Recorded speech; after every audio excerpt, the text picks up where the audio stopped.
보낸 사람, 정태수. 봉투를 열자 이사 통지서 그리고 적힌 주소, 마포구 17번지. 우리 신혼집. 김치 국물 떨어지는 소리, 그녀의 손끝이 멈춘다. 그 집을 또 산다고? 그날 밤 불 꺼진 방 안에서 사진 한 장을 꺼내든다. 젊은 시절의 둘, 웃고 있는 얼굴, 이제 와서 왜 그 집으로 돌아갔을까? 불 꺼진 창밖, 동백나무가 바람에 흔들린다. 감동은 나누면 더 커지죠. 이야기 전에 구독과 좋아요, 알림 설정까지 눌러주시면 매일 더 따뜻한 이야기로 찾아갈게요. 서울 강북의 골목 안쪽, 낡은 건물들이 다닥다닥 붙어 있는 곳에 박미정의 반지하 집이 있습니다. 창문 너머로 사람들의 발목만 보이는 그런 곳이었죠. 미정은 올해로 62, 이혼한 지 꼭 3년이 되었습니다. 전 남편 정태수의 이름은 이제 입에 올리는 것조차 아깝다고 생각했습니다. 한때 그 사람은 강남 일대를 넘나들던 건축업자였습니다. 돈도 잘 벌었고 사람들도 많이 따랐죠. 큰 공사 현장마다 태수의 이름이 오갔고 집에는 늘 좋은 술과 비싼 안주가 놓여 있었습니다. 명절이면 손님들이 줄을 이었고 미정은 그저 웃으며 음식을 나르는 것만으로도 행복했습니다. 남편이 성공한 사람이라는 게 자랑스러웠으니까요. 그런데 어느 순간부터 사업이 기울기 시작했습니다. 처음엔 사소한 문제들이었습니다. 공사비 지급이 늦어지고 거래처에서 연락이 뜸해졌습니다. 태수는 괜찮다고 곧 나아질 거라고 말했지만 미정은 느낄 수 있었습니다. 남편의 표정이 어두워지고 술을 마시는 횟수가 늘어나는 것을요. 그러던 어느 날 동네 사람을 통해 소문을 들었습니다. 태수가 젊은 여자와 자주 보인다는 이야기였습니다. 미정은 처음엔 믿지 않으려 했습니다. 설마 우리 남편이 그럴 리 없다고 생각했죠.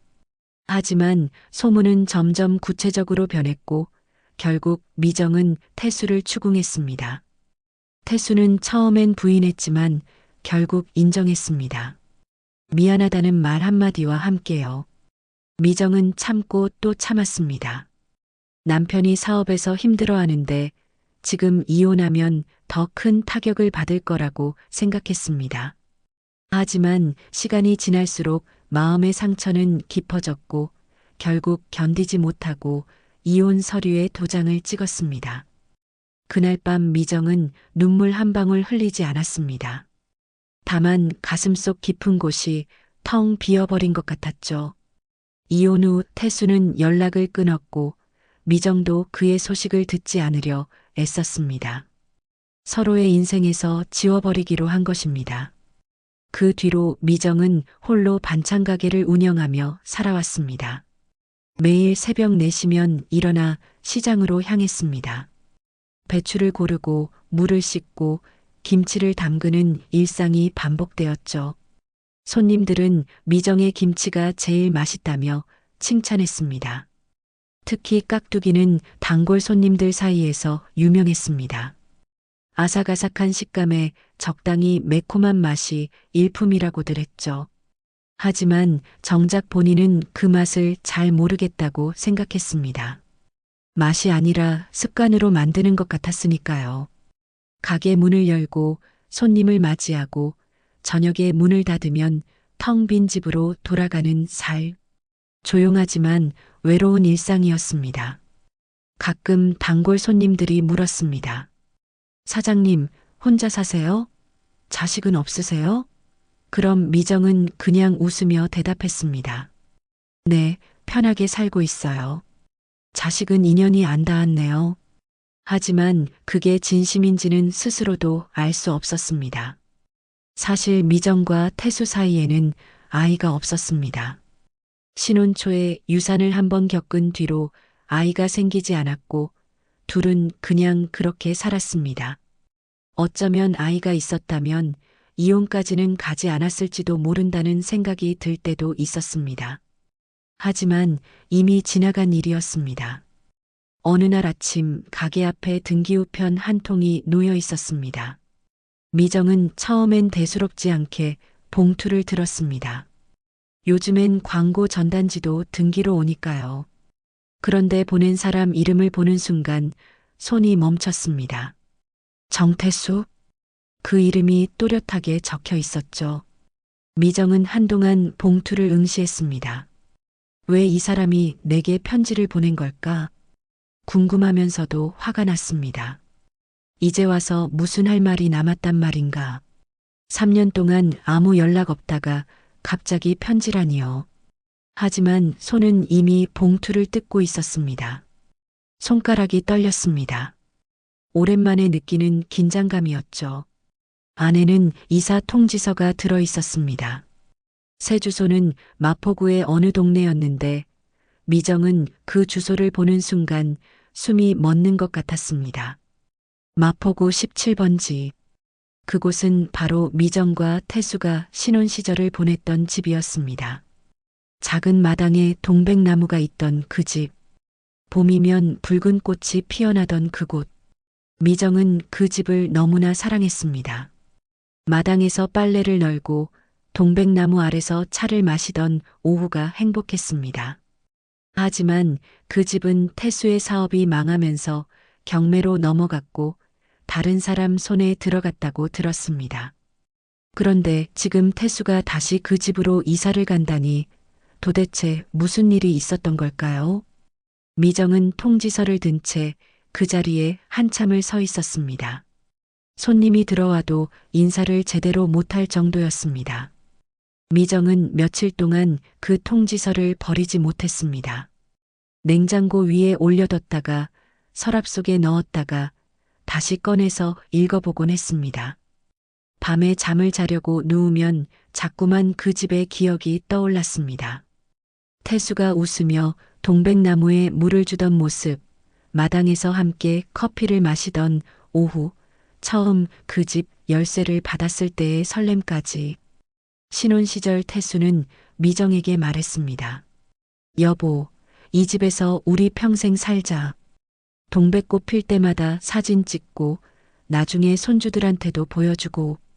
그때 미정은 정말 그럴 줄 알았습니다. 하지만 세월은 그들을 다른 방향으로 이끌었고 결국 이혼 서류에 도장을 찍던 날까지 모든 기억이 선명하게 되살아났습니다. 미정은 자신도 모르게 중얼거렸습니다. 사람이 변한 게 아니라 욕심이 드러난 거였겠지. 그렇게 스스로를 달래며 잠을 청했지만 마음 한구석은 계속 불편했습니다. 태수가 왜 하필 그 집으로 돌아간 걸까? 그 집을 다시 산 건가 아니면 새를 얻은 건가? 아니면 그 집 주인이 된 건가? 궁금증은 점점 커져갔습니다. 사흘째 되던 날 미정은 가게 문을 일찍 닫기로 계획했습니다. 단골 손님이 이상하다는 듯 물었지만 미정은 그냥 몸이 안 좋다고 둘러댔습니다. 사실은 그 집이 자꾸 머릿속에 맴돌았기 때문입니다. 결국 미정은 결심했습니다. 직접 그 집을 보러 가기로 한 것입니다.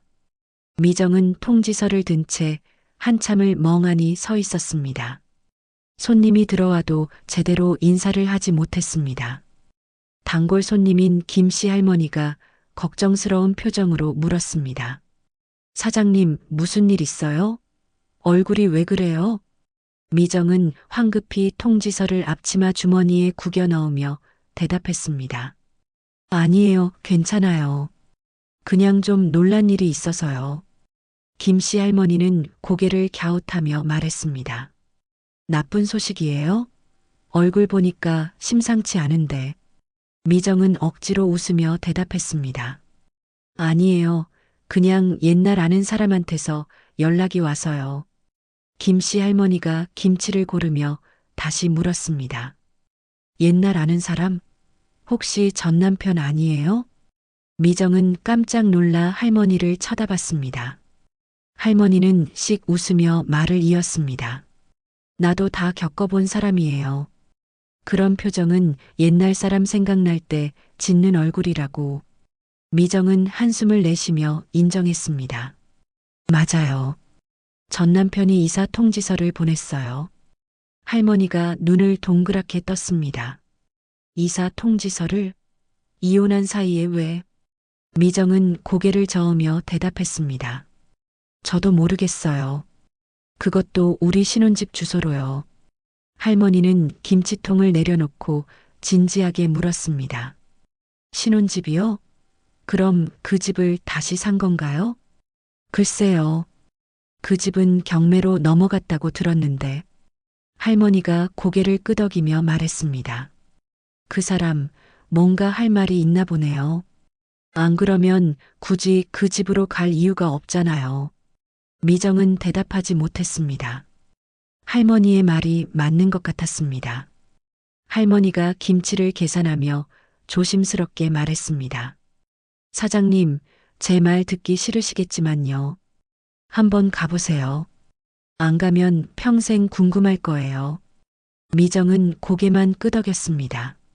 할머니가 가게를 나간 뒤 미정은 주머니에서 통지서를 꺼내 다시 펼쳐봤습니다. 마포구 17번지. 그 주소를 보는 것만으로도 가슴이 먹먹해졌습니다. 저녁 무렵 가게 문을 닫으려는데 옆집 세탁소 사장님이 들어왔습니다.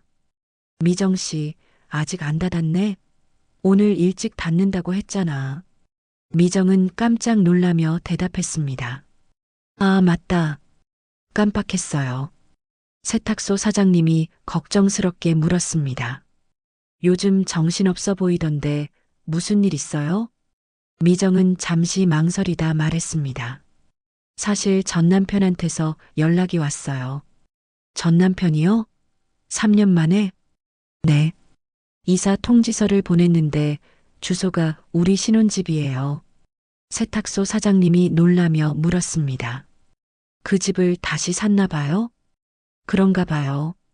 근데 왜 하필 그 집으로 가는 건지 세탁소 사장님이 진지하게 말했습니다. 미정 씨, 내 생각엔 한번 가보는 게 나을 것 같아요. 3년 동안 연락 한 번 없던 사람이 갑자기 이사 통지서를 보냈다는 건 뭔가 이유가 있을 거예요. 미정은 고개를 끄덕였습니다. 모두가 같은 말을 했습니다. 가보라고요. 그날 밤 미정은 통지서를 식탁 위에 펼쳐놓고 한참을 바라봤습니다. 그 집에 대한 기억들이 하나씩 떠올랐습니다. 신혼 첫날 밤 태수가 미정을 안고 대문을 들어서던 순간 마당에 동백나무를 심으며 웃었던 봄날 거실 벽에 미정이 그린 풍경화를 걸며 뿌듯해하던 태수의 얼굴 모든 게 선명했습니다. 미정은 핸드폰을 들고 태수의 번호를 찾아봤습니다. 아직 지우지 않고 남아 있었습니다. 손가락이 전화 버튼 위에서 머뭇거렸습니다. 전화를 해야 할까 말아야 할까? 미정은 결국 전화를 걸지 못하고 핸드폰을 내려놓았습니다. 다음 날 아침 미정은 평소보다 일찍 일어났습니다.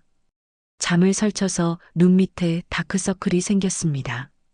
시장에 갔지만 물건을 고르는 것도 집중이 안 됐습니다. 생선가게 주인이 물었습니다. 사장님, 오늘 고등어 안 사요? 맨날 사가시잖아요. 미정은 정신을 차리고 대답했습니다. 아, 맞다. 고등어 5마리 주세요. 생선가게 주인이 고등어를 싸주며 말했습니다. 요즘 멍하니 계시네요. 무슨 걱정 있으세요? 미정은 한숨을 쉬며 대답했습니다. 그냥 옛날 생각이 나서요.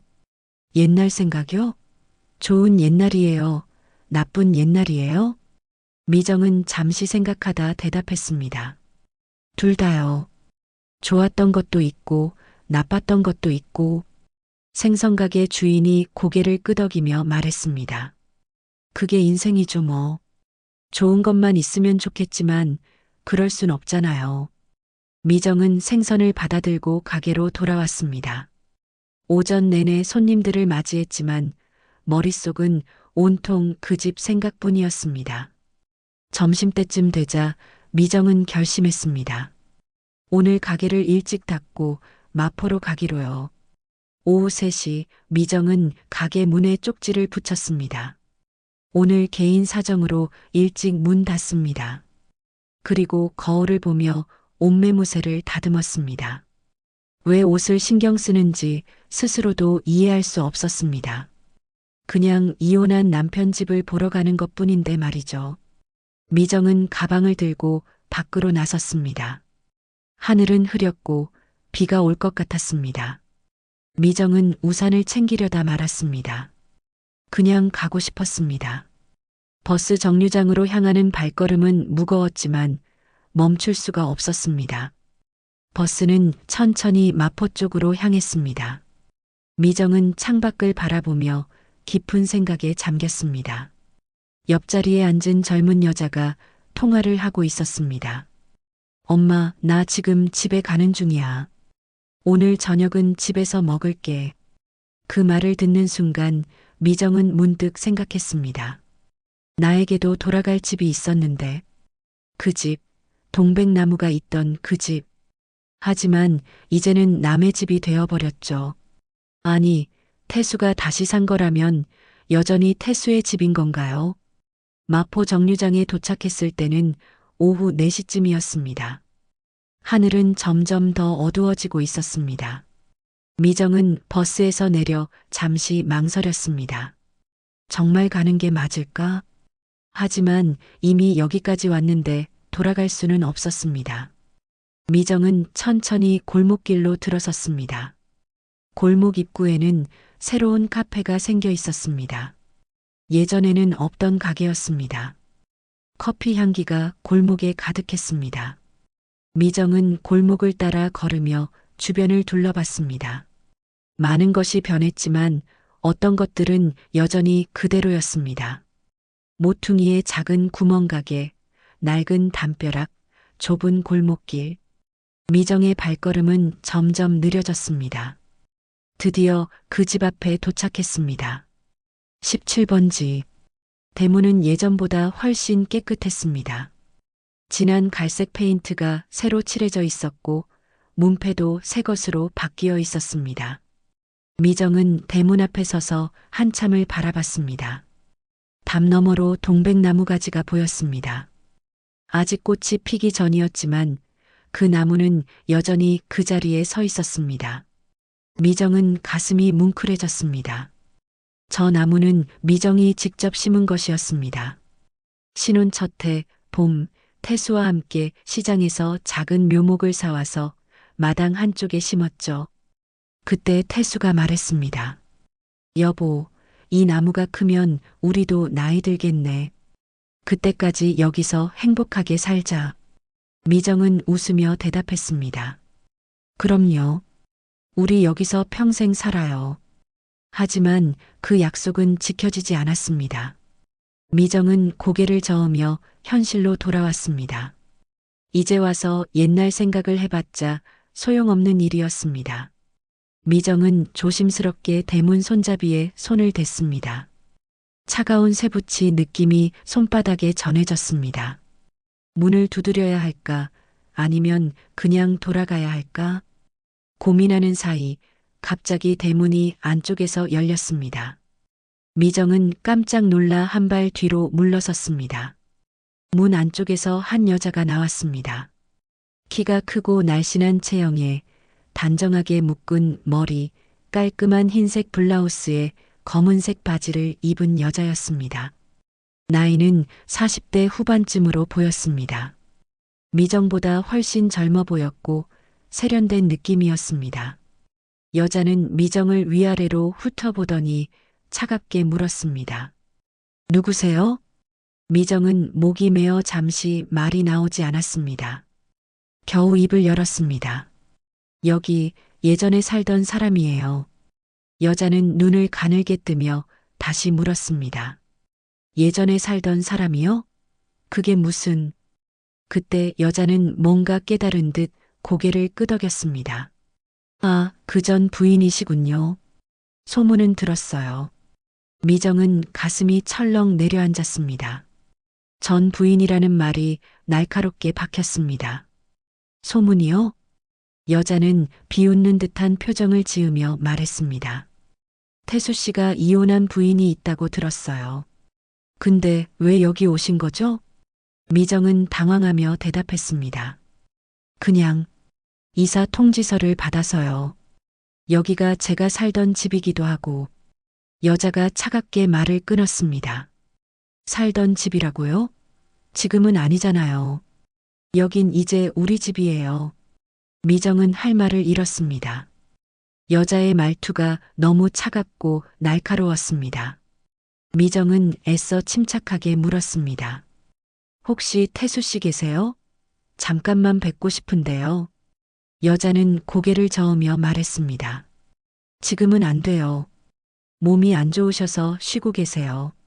몸이 안 좋으시다고요? 무슨 일이? 여자가 미정의 말을 자르며 차갑게 말했습니다. 그건 당신이 알 필요 없는 일이에요. 이미 남남 아니에요? 미정은 가슴이 아팠습니다. 남남이라는 말이 너무 냉정하게 들렸습니다. 미정은 여자를 지나쳐 집안을 보려고 했습니다. 그때 거실 창문 너머로 무언가가 보였습니다. 휠체어였습니다. 그리고 그 휠체어에 앉아 있는 사람. 창백한 얼굴, 야윈 몸, 코에 꽂힌 산소 호흡기. 그 사람은 정태수였습니다. 미정은 숨이 막혔습니다. 믿을 수가 없었습니다. 3년 전만 해도 건장했던 남자가 이제는 휠체어의 의지에 숨을 쉬고 있다니. 미정은 떨리는 목소리로 물었습니다. 저 사람이 태수 씨예요? 여자가 미정의 시선을 눈치채고 짜증스럽게 말했습니다. 보셨으면 이제 가세요. 여긴 더 이상 당신 집이 아니에요. 그리고 대문을 닫으려 했습니다. 미정은 황급히 문을 잡으며 물었습니다. 잠깐만요. 저 사람 무슨 일이 있었어요? 왜 저렇게 된 거예요? 여자는 잠시 망설이다가 차갑게 대답했습니다. 폐암 말기예요. 이제 몇 달 못 산대요. 만족하셨어요? 그리고는 미정의 손을 뿌리치고 문을 쾅 닫아버렸습니다. 미정은 그 자리에 얼어붙은 듯 서 있었습니다. 폐암 말기. 몇 달 못 산다는 말. 머릿속이 하얘졌습니다. 그때 하늘에서 빗방울이 떨어지기 시작했습니다. 처음엔 몇 방울이었지만 곧 거센 비로 변했습니다. 미정의 옷은 금세 젖어들었습니다. 하지만 미정은 움직일 수가 없었습니다. 그저 닫힌 대문을 바라볼 뿐이었습니다. 저 안에 태수가 있다는 것이, 그가 죽어간다는 것이 믿기지 않았습니다. 미정은 자신도 모르게 중얼거렸습니다. 왜 하필 그 집으로 돌아온 거야? 미정은 한참을 그 자리에 서 있었습니다. 비는 점점 더 거세게 내렸고 옷은 완전히 젖어버렸습니다. 하지만 발이 떨어지지 않았습니다. 저 문 안에 태수가 있다는 사실이, 그가 죽어간다는 사실이 머릿속을 떠나지 않았습니다. 결국 미정은 천천히 발걸음을 돌렸습니다. 골목을 빠져나오는 동안 눈물이 흘러내렸습니다. 비인지 눈물인지 알 수 없었습니다. 버스 정류장에 도착했을 때 미정은 젖은 옷을 털며 벤치에 주저앉았습니다. 손이 떨렸습니다. 가슴 한쪽이 무너져 내리는 것 같았습니다. 집으로 돌아온 미정은 뜨거운 물로 샤워를 했습니다. 하지만 몸은 따뜻해져도 마음은 여전히 차가웠습니다. 그날 밤 미정은 잠을 이루지 못했습니다. 눈을 감으면 휠체어에 앉은 태수의 모습이 떠올랐고 그 젊은 여자의 차가운 눈빛도 함께 떠올랐습니다. 사흘이 지났습니다. 미정은 평소처럼 가게 문을 열고 손님들을 맞이했지만 마음은 계속 무거웠습니다. 김씨 할머니가 들어와 물었습니다. 사장님, 그 집에 다녀왔어요? 미정은 고개를 끄덕였습니다. 다녀왔어요. 어땠어요? 전 남편 만났어요? 미정은 한숨을 쉬며 대답했습니다. 못 만났어요. 다른 여자가 있더라고요. 할머니가 놀라며 물었습니다. 다른 여자요? 네. 젊은 여자가 문 앞에서 저를 막았어요. 들어가지도 못하게 하고요. 할머니는 혀를 차며 말했습니다. 어휴, 그 사람도 참. 이혼하고 바로 다른 여자 만났나 봐요. 미정은 고개를 저었습니다. 그것보다 더 충격적인 게 있었어요. 태수 씨가 폐암 말기래요. 할머니는 입을 크게 벌렸습니다. 뭐라고요? 폐암 말기? 네. 휠체어에 앉아서 산소 호흡기를 끼고 있더라고요. 믿을 수가 없었어요. 할머니는 한참 동안 말이 없었습니다. 그러다 조심스럽게 물었습니다. 그래서 어떻게 할 거예요? 그냥 이대로 둘 건가요? 미정은 대답하지 못했습니다.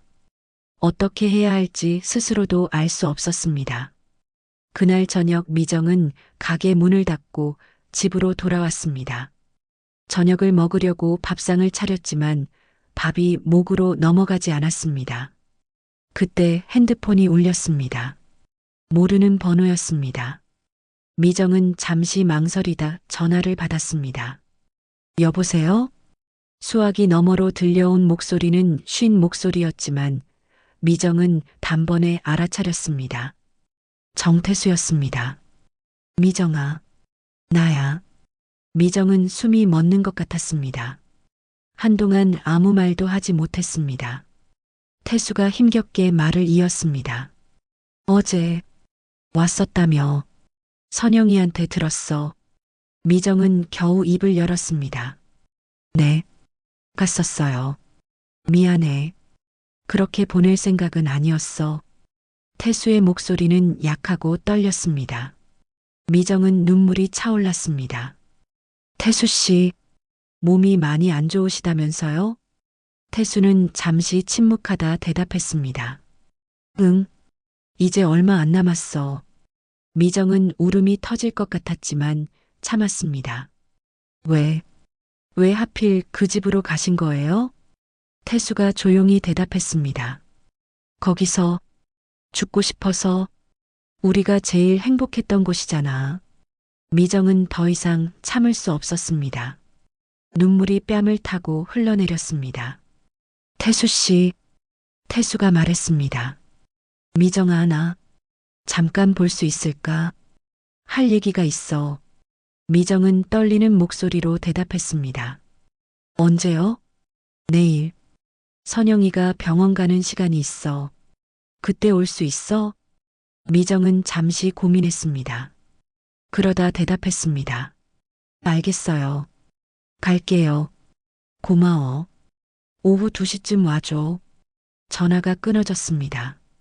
미정은 핸드폰을 든 채 한참을 멍하니 앉아 있었습니다.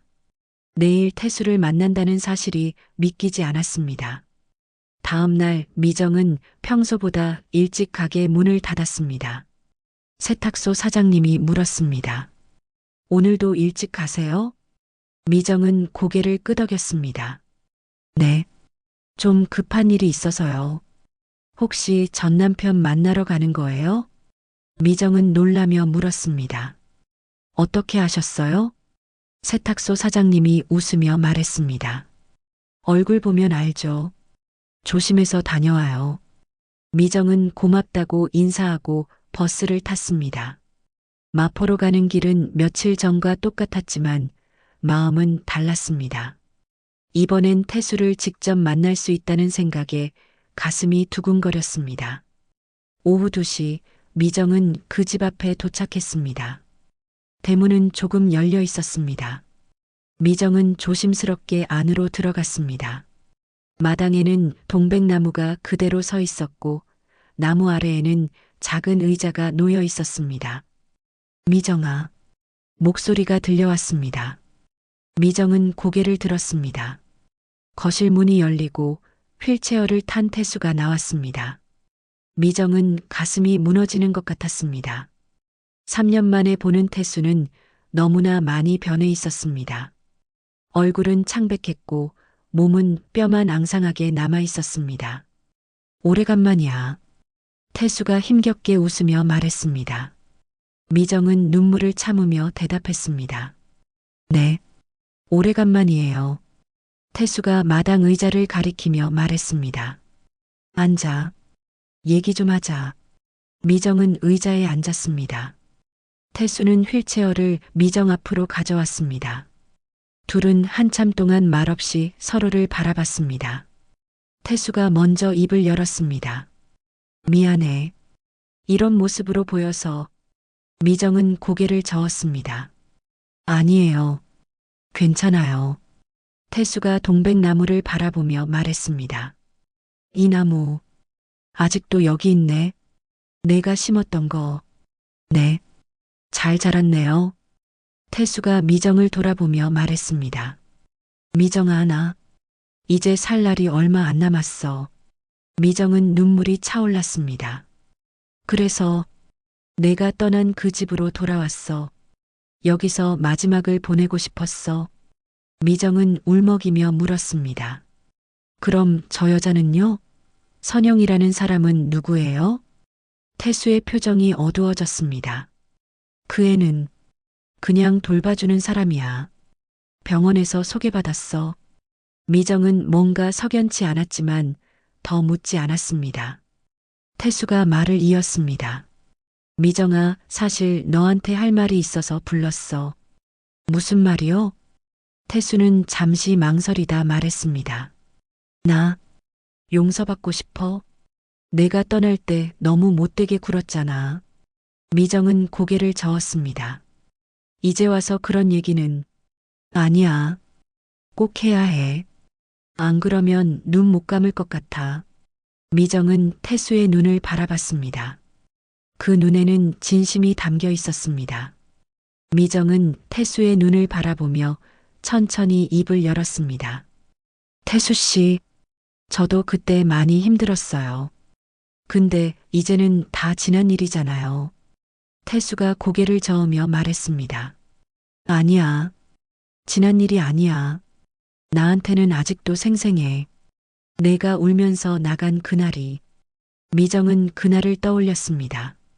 이혼 서류에 도장을 찍고 짐을 싸서 나오던 날. 태수는 말리지도 않았습니다. 그저 소파에 앉아 술만 마시고 있었죠. 태수가 계속 말했습니다. 그때 내가 너무 비겁했어. 사업 망한 것도 다른 여자 만난 것도 다 내 잘못인데 너한테 화풀이만 했지. 미정은 눈물을 닦으며 대답했습니다. 이제 와서 그런 얘기 해봤자 뭐해요. 이미 다 끝난 일인데. 그래도 해야 해. 내가 죽기 전에 꼭 하고 싶었던 말이야. 태수는 숨을 크게 들이쉬었습니다. 산소 호흡기에서 슉슉 소리가 났습니다. 미정은 걱정스럽게 물었습니다. 괜찮으세요? 너무 무리하시는 거 아니에요? 태수가 손을 저으며 말했습니다. 괜찮아. 이 정도는 견딜 수 있어. 둘은 잠시 말없이 앉아 있었습니다.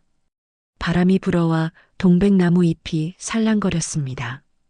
태수가 다시 입을 열었습니다. 미정아, 사실 너한테 보여줄 게 있어. 보여줄 거요? 태수가 휠체어를 돌려 거실로 들어갔습니다. 미정도 따라 들어갔습니다. 거실은 예전과 많이 달랐습니다.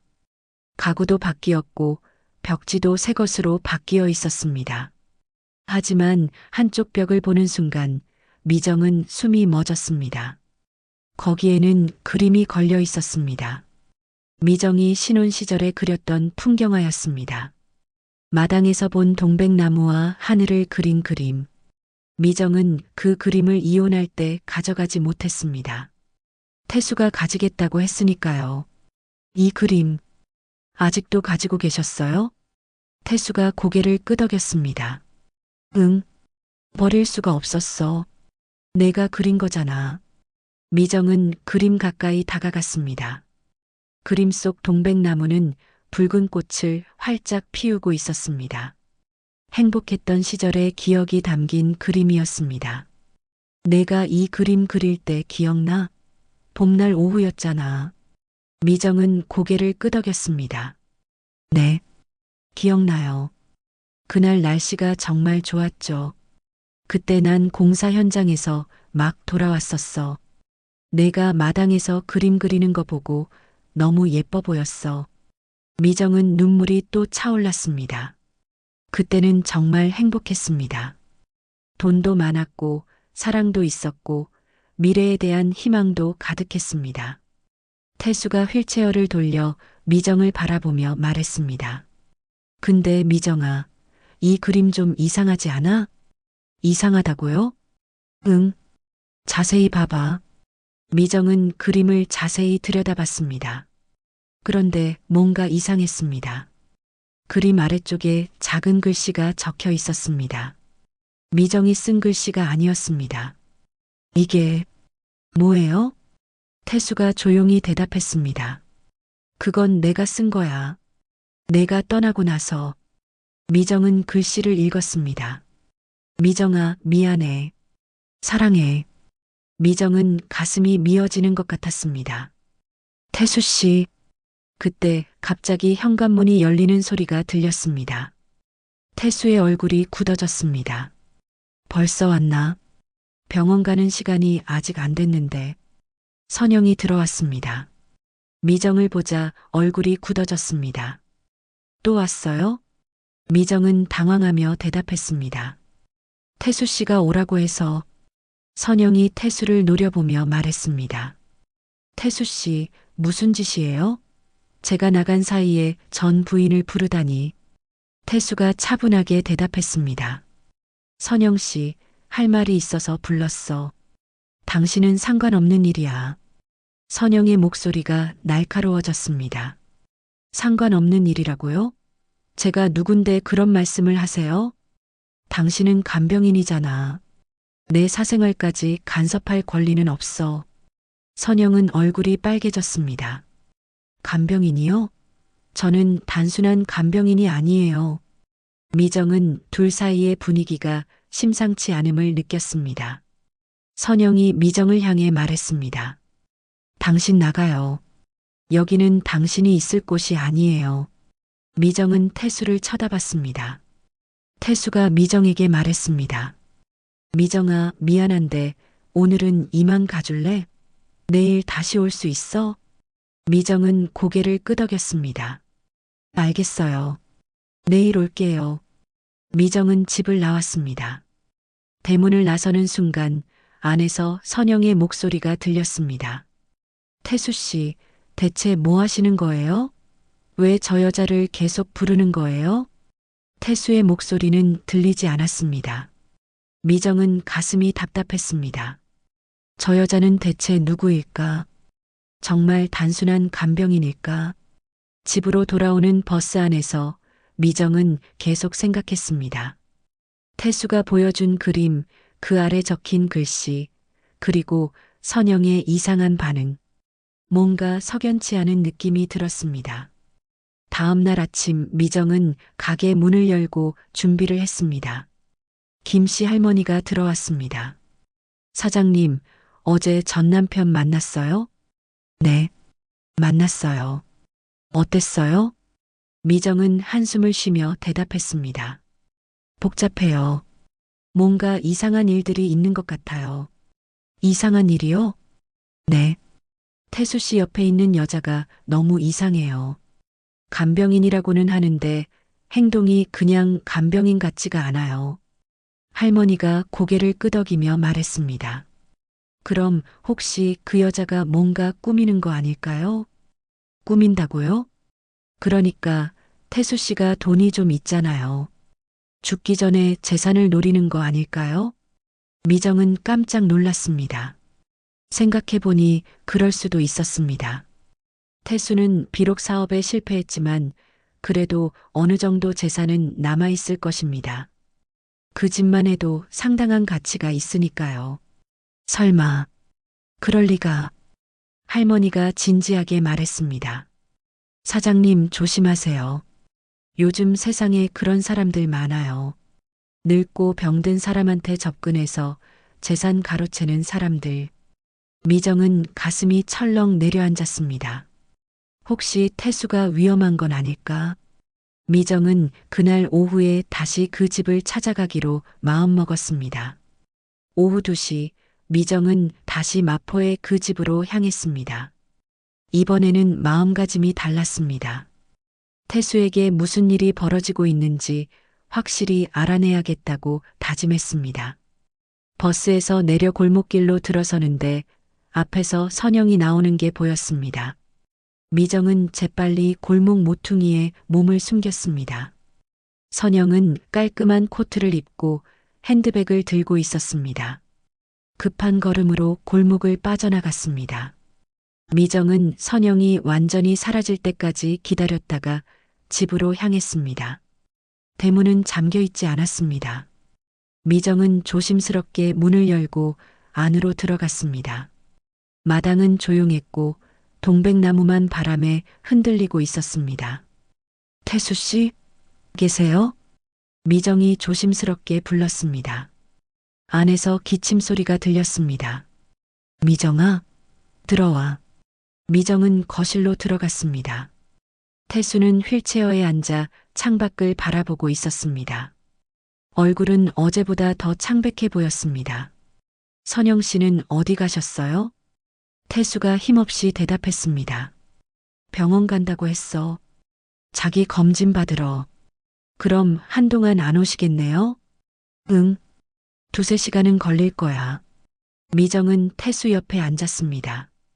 태수가 미정을 돌아보며 말했습니다. 어제는 미안했어. 선영이가 갑자기 와서. 괜찮아요. 근데 태수 씨, 선영 씨는 정말 간병인이에요? 태수의 표정이 미묘하게 변했습니다. 왜 그렇게 물어? 어제 보니까 그냥 간병인 같지 않아서요. 너무 간섭이 심한 것 같아요.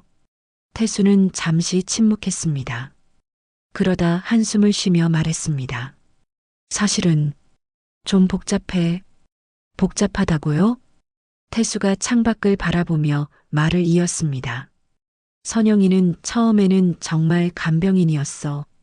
병원에서 소개받아서 집에서 나를 돌봐주는 사람이었지. 처음에는요? 응. 근데 시간이 지나면서 선영이가 달라지기 시작했어. 미정은 긴장하며 물었습니다. 어떻게 달라졌는데요? 태수가 힘겹게 말했습니다. 처음엔 그냥 친절한 간병인이었어. 밥도 잘 챙겨주고 약도 잘 챙겨주고. 근데 한 달쯤 지나니까 이상한 얘기를 하기 시작했어. 무슨 얘기요? 재산 얘기, 유언장 얘기, 그런 것들. 미정은 가슴이 철렁 내려앉았습니다. 유언장이요? 태수가 고개를 끄덕였습니다. 응. 자기가 나를 이렇게 정성껏 돌봐주는데 유언장에 자기 이름을 넣어달라고 했어. 그래서 어떻게 하셨어요? 태수가 쓴웃음을 지었습니다. 거절했지. 당연히. 근데 선영이가 계속 조르더라고. 매일같이. 미정은 분노가 치밀어 올랐습니다. 그럼 지금도 그러는 거예요? 응. 어제도 또 얘기했어. 내가 죽으면 이 집이 어떻게 되냐고. 자기한테 줄 생각 없냐고. 미정은 참을 수 없었습니다. 그건 말도 안 돼요. 그 사람은 그냥 간병인일 뿐이잖아요. 태수가 미정의 손을 잡았습니다. 그래서 너한테 부탁이 있어. 부탁이요? 태수는 주머니에서 작은 열쇠를 꺼냈습니다. 이거 받아줘. 이게 뭐예요? 마당 동백나무 밑에 있는 석상. 거기 작은 서랍이 있잖아. 너 기억하지? 미정은 고개를 끄덕였습니다. 신혼 시절 태수가 만들어 놓은 비밀 서랍이었습니다. 작은 물건들을 숨겨두는 곳이었죠. 거기에 중요한 서류들을 숨겨뒀어. 내 진짜 유언장도 거기 있어. 진짜 유언장이요? 태수가 고개를 끄덕였습니다. 응. 선영이가 내 방을 뒤지는 것 같아서 거기 숨겨뒀어. 만약 내가 갑자기 죽으면 내가 그걸 찾아줘. 미정은 불안했습니다. 태수 씨, 무슨 일이 있는 거예요? 왜 갑자기 이런 얘기를? 태수가 진지하게 말했습니다. 미정아, 사실 나 선영이가 무서워. 무섭다고요? 응. 요즘 이상해. 내 음식에 뭔가 타는 것 같아. 미정은 깜짝 놀랐습니다. 뭐라고요? 음식에 뭔가 탄다고요? 태수가 고개를 끄덕였습니다. 확신은 없어. 근데 선영이가 준 음식을 먹으면 자꾸 정신이 흐려져. 그리고 몸이 더 안 좋아지는 것 같아. 그럼 의사 선생님한테 말씀하셨어요? 말했지. 근데 의사는 그냥 병이 악화되는 거라고 했어. 폐암 말기니까 당연하다고. 미정은 온몸에 소름이 돋았습니다. 태수 씨, 경찰에 신고해야 해요. 태수가 고개를 저었습니다. 증거가 없어. 그냥 내 의심일 수도 있고. 근데 만약에, 정말 만약에 내가 이상하게 죽으면 내가 그 서류들을 찾아서 경찰에 가져다 줘. 미정은 눈물이 차올랐습니다. 태수 씨, 무슨 소리예요? 이상하게 죽다니. 그때 갑자기 현관문이 열리는 소리가 들렸습니다. 둘 다 깜짝 놀라 돌아봤습니다. 선영이 들어오고 있었습니다. 또 왔네요. 선영의 목소리는 차가웠습니다. 손에는 약국 봉투를 들고 있었습니다. 병원 간다고 하지 않았어요? 미정이 물었습니다. 선영이 비웃으며 대답했습니다. 예약이 취소됐어요. 그래서 약국만 다녀왔죠. 선영은 미정을 노려보며 말했습니다. 당신은 왜 자꾸 여기 와요? 이미 이혼한 사이잖아요. 미정이 맞서 말했습니다.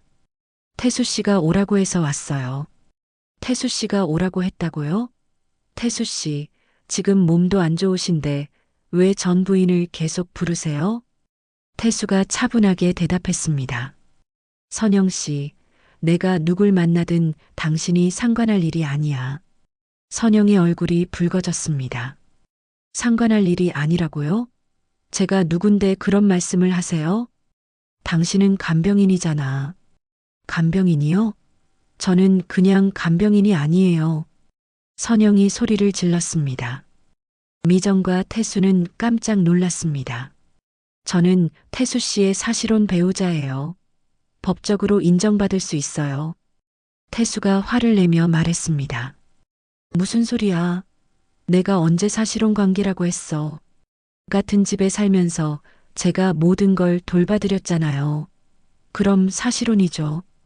미정은 믿을 수 없었습니다. 이 여자는 정말로 태수의 재산을 노리고 있었던 것입니다. 선영 씨, 지금 당장 나가요. 태수가 단호하게 말했습니다. 뭐라고요? 나가라고. 당신 해고야. 선영은 비웃었습니다. 해고요? 저를 해고한다고요? 태수 씨, 지금 정신이 없으신 거예요? 저 없으면 누가 당신을 돌봐요? 내가 알아서 할 거야. 나가. 선영은 미정을 노려보며 말했습니다. 이 여자 때문이네요. 이 여자가 와서 이상한 말을 한 거죠? 미정이 맞서 말했습니다.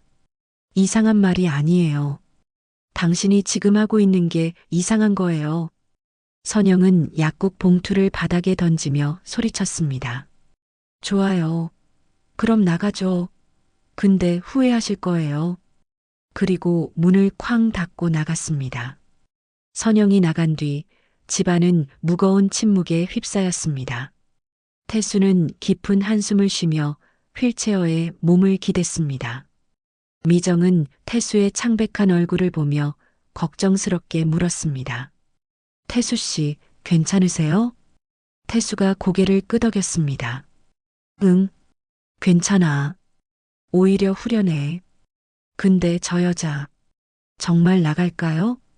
태수는 쓴웃음을 지었습니다. 글쎄, 그냥 나가면 다행인데. 미정은 불안했습니다. 선영의 마지막 말이 계속 귓가에 맴돌았습니다. 후회하실 거예요. 그 말에는 무언가 위협적인 느낌이 담겨 있었습니다. 태수 씨, 혹시 선영 씨가 뭔가 할까봐 걱정돼요. 태수가 미정을 바라보며 말했습니다. 미정아, 그래서 부탁이야. 오늘 저녁에 동백나무 밑에서 그 서류들을 꺼내줘. 지금 당장. 지금요? 응. 선영이가 다시 올지 모르니까. 빨리 해야 해. 미정은 열쇠를 꽉 쥐고 마당으로 나갔습니다. 동백나무는 여전히 그 자리에 서 있었고 나무 밑에는 작은 석상이 놓여 있었습니다. 미정은 무릎을 꿇고 석상을 살펴봤습니다. 석상 뒤쪽에 작은 구멍이 있었고 거기에 열쇠 구멍이 보였습니다. 미정은 떨리는 손으로 열쇠를 꽂았습니다. 찰칵 소리와 함께 작은 서랍이 열렸습니다. 안에는 봉투 하나와 작은 USB가 들어 있었습니다. 미정은 조심스럽게 꺼내서 품에 넣었습니다. 거실로 돌아온 미정은 봉투를 태수에게 보여줬습니다. 이거 맞아요? 태수가 고개를 끄덕였습니다. 응, 그거야. 열어봐. 미정은 봉투를 뜯었습니다. 안에는 여러 장의 서류가 들어 있었습니다. 첫 번째 서류는 유언장이었습니다. 미정은 천천히 읽어 내려갔습니다. 정태수의 전 재산은 전 부인 박미정에게 상속한다. 미정은 깜짝 놀라 태수를 쳐다봤습니다. 태수 씨, 이게 무슨... 태수가 조용히 말했습니다.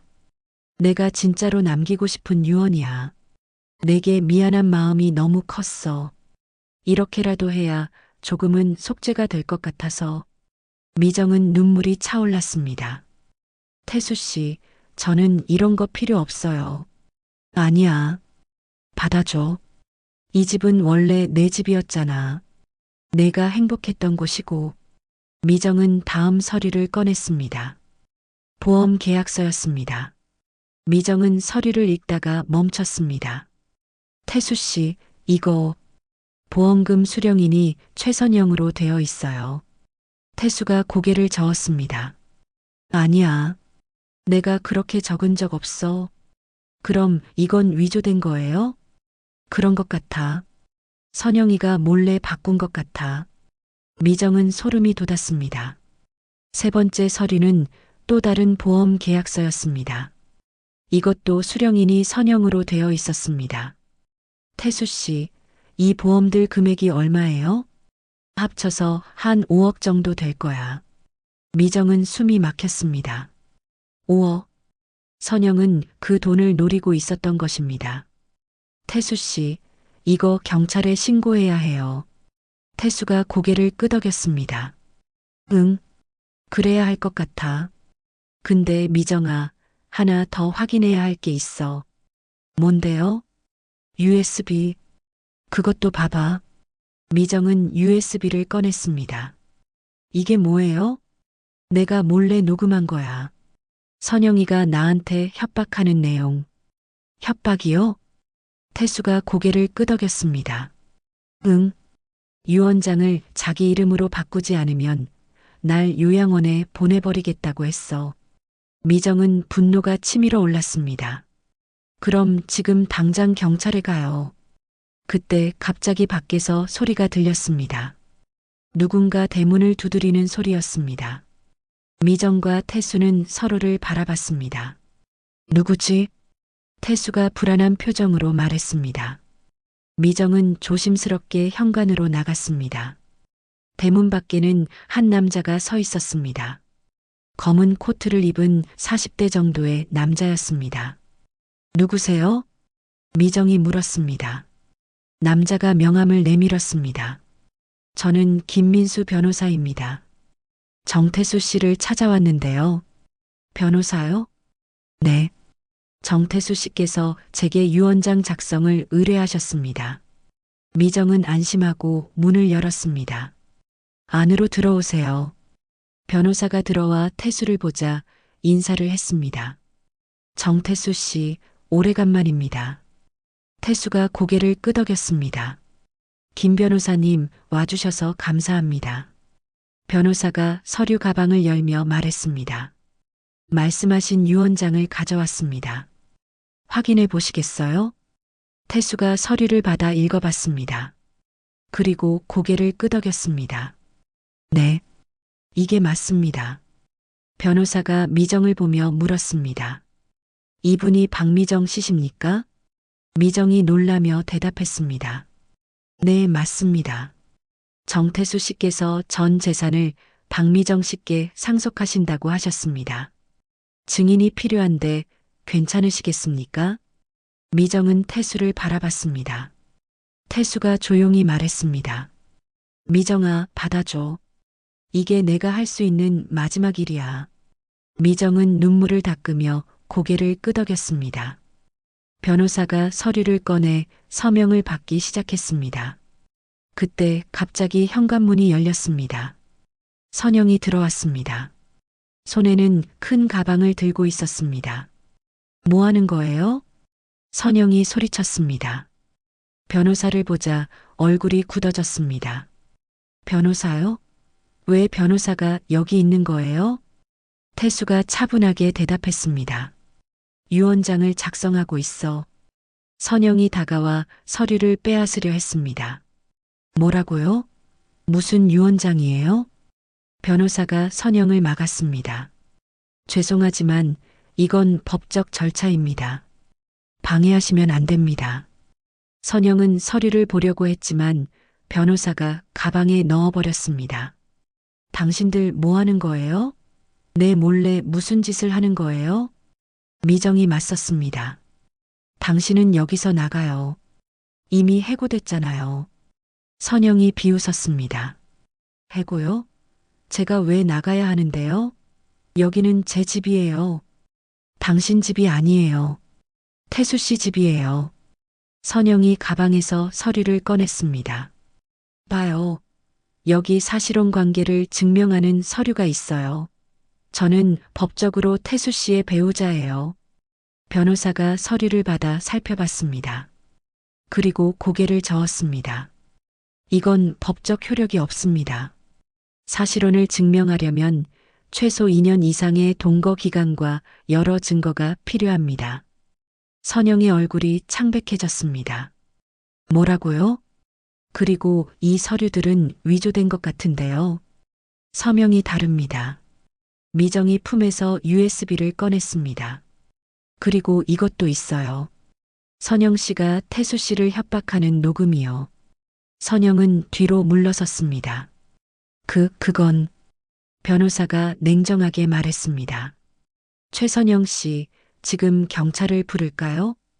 선영은 잠시 멈칫하더니 갑자기 문 쪽으로 달려갔습니다. 이게 끝이 아니에요. 절대 가만 안 둘 거예요. 그리고 문을 열고 뛰쳐나갔습니다. 선영이 나간 뒤 변호사는 경찰에 신고했습니다. 서류 위조와 협박 혐의였습니다. 미정은 USB와 위조된 서류들을 모두 경찰에 제출했습니다. 경찰은 선영을 추적하기 시작했고 며칠 뒤 그녀는 체포되었습니다. 조사 결과 선영은 여러 명의 노인들에게 접근해 재산을 가로챈 전력이 있었습니다.